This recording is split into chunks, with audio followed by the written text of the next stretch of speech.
This is our room at the NH Collection in Copenhagen, room 602 on the 6th floor of the hotel in the corner. Coming in, there's a wide open walkway with some hooks on the wall for your jackets. There's a good view of the room with a king-size bed, and it has a mattress, not a joint down the middle.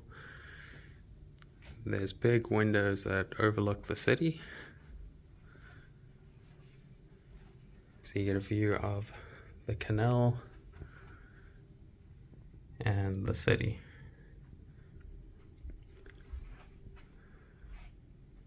Coming back across the bed, there's lighting that goes around the room and a hanging nightlight. The room does have an ironing board and a minibar area.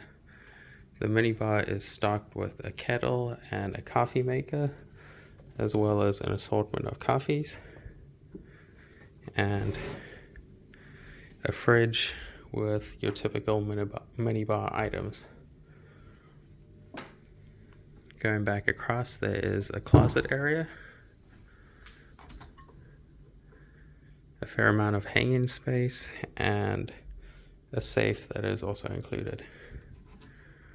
Moving across to the bathroom, you have the rain shower head and the walk-in shower that just has the glass and no door, as well as a large mirror with backlighting and an overall very clean modern look. They do also provide robes and slippers. Moving back across, we have a little futon bench and a sitting area. And this is our room at the NH Collection in Copenhagen.